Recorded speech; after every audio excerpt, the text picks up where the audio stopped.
Oi, acho que todo mundo já está prestando atenção, então nós vamos começar nosso trabalho. Durante o sorteio, nosso grupo acabou ficando com a região Centro-Oeste, que nós vamos tentar fazer um mapeamento sobre os povos indígenas dos estados dessa região, falar sobre suas etnias diferentes, sobre as diferenças linguísticas e culturais de todos esses povos, esses grupos, essas tribos. Tentar falar sobre também os seus conflitos e necessidades, para que a gente consiga entender melhor a importância da demarcação de terras indígenas. Nosso foco vai ser no depoimento dos Guarani Kaiowá, que são um grupo grande, importante e com muita participação política, né, ativista, sobre esse assunto.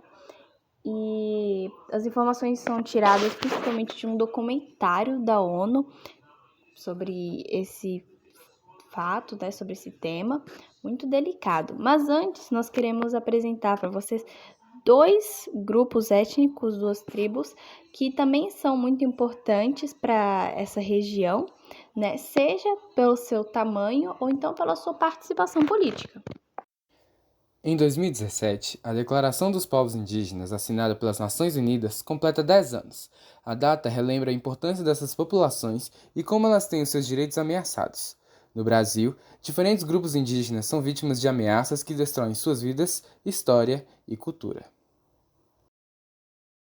Pensando na importância da preservação cultural e social desses povos, agora nossa colega Yasmin vai falar um pouquinho sobre o Xavante. Xavante é um povo indígena que vive em áreas distribuídas dentre os estados do Mato Grosso, na chamada Amazônia Legal, que abriga a 4ª maior população de indígenas do país, com cerca de 24 mil indivíduos. Os indígenas xavantes estão espalhados em 12 áreas denominadas terras indígenas, algumas já regularizadas como reservas e outras em processo de estudo. Os xavantes se autodenominam Alvi Uptabi, que significa povo verdadeiro. Eles costumam pintar o corpo como preservação da cultura.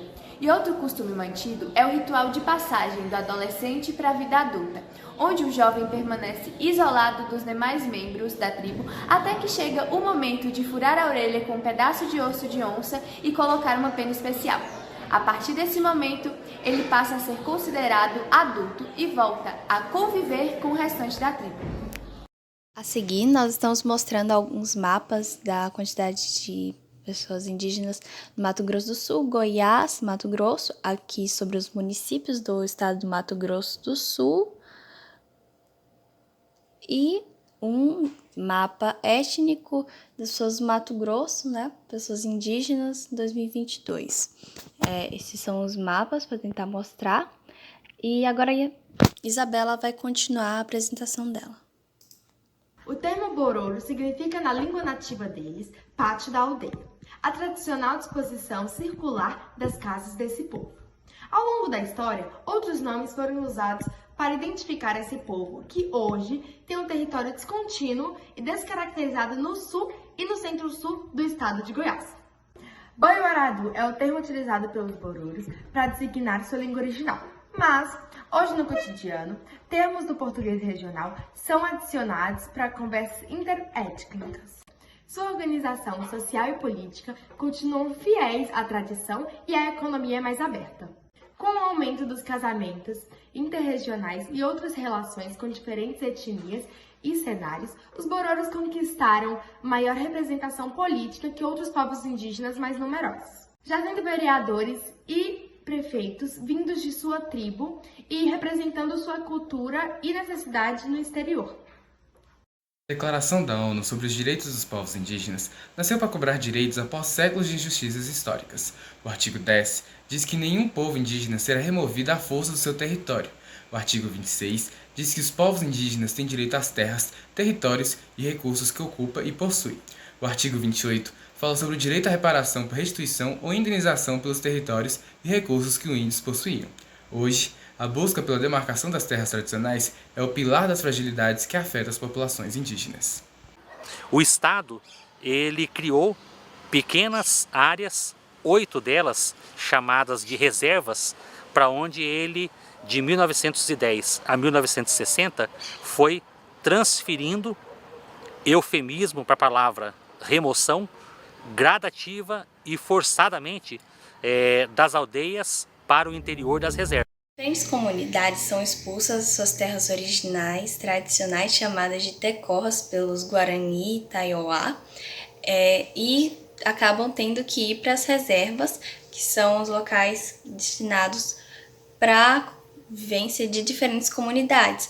São locais pequenos e que concentram muitas pessoas. Então, depois de algum tempo, a maioria deles acaba tendo que retornar ilegalmente para suas terras tradicionais. Nisso, muitos conflitos são gerados. A perda foi muito triste, muito doloroso, mas a gente tem que manter a união, a força, porque não vai adiantar a gente perder um parente querido e enfraquecer na frente de muitas crianças que estão crescendo, que estão precisando de terra. Isso prejudica sim a nossa capacidade de estar presente e executar as ações, né? Isso somado à falta de servidores é uma forma de criar na FUNAI uma situação de inosperância. Apesar de haver, por parte dos servidores e por parte da própria FUNAI, efetivamente, uma intenção muito grande de conseguir executar sua missão, a questão orçamentar é de grande impacto. Ainda cresce muito no Estado brasileiro entender a necessidade de preservação dos povos indígenas e a gente tem um cenário atual de ataques aos direitos dos povos indígenas que precisa ter atenção.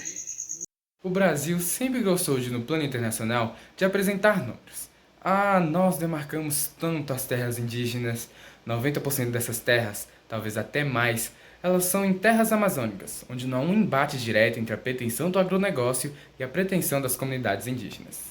E a gente também tem que estar incluído nessa globalização, porque senão a gente é esquecido, a gente não é lembrado, né? Por mais que a gente não estamos pedindo socorro, né? Por estarmos aqui, a gente existe, a gente é muito discriminado com isso mesmo, assim, a gente quer excluir a gente, mas a gente sempre está lutando, a gente está sempre gritando por socorro que nós estamos aqui.